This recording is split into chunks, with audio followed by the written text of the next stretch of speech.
சீரற்ற வானிலை காரணமாக பாடசாலைகள் மூடப்படுகிறது. அதுவும் ஊவா மாகாணத்தில் இருக்கக்கூடிய அனைத்து பாடசாலைகளும் மூடப்படுவதாக அறிவிக்கப்பட்டிருக்கிறது. இந்த அறிவிப்பை விடுத்திருக்கிறார் ஊவா மாகாண கல்வி பணிப்பாளர்.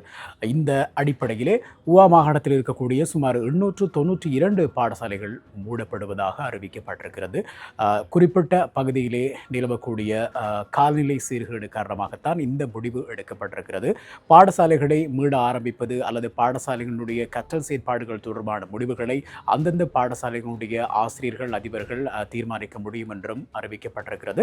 இலங்கையினுடைய தேசிய கட்டட ஆராய்ச்சி நிறுவகம், அதேநேரம் இலங்கையினுடைய வானிலை அவதான மையம் விடுத்த அறிவிப்புகளுக்கு அமையத்தான் இந்த முடிவு எடுக்கப்பட்டிருக்கிறது. மாணவர்களுடைய பாதுகாப்பையும் ஆசிரியர்கள், அதிபர்கள் ஆகியோரினுடைய பாதுகாப்பையும் உறுதிப்படுத்தும் முகமாக இந்த ஒரு முன்னெச்சரிக்கை நடவடிக்கையாக பாடசாலைகளுக்கு விடுமுறை வழங்கப்பட்டிருக்கிறது.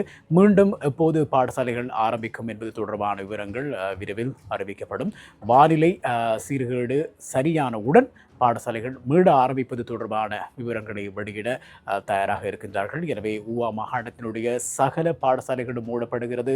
பாடசாலை மாணவர்களுக்கு இந்த தகவலை கொண்டு சேர்ப்பதற்காக உடனடியாக இந்த தகவலை அனைவரோடும் பகிர்ந்து கொள்ளுங்கள். முடியுமான அளவுக்கு இந்த தகவலை ஷேர் செய்யுங்கள்.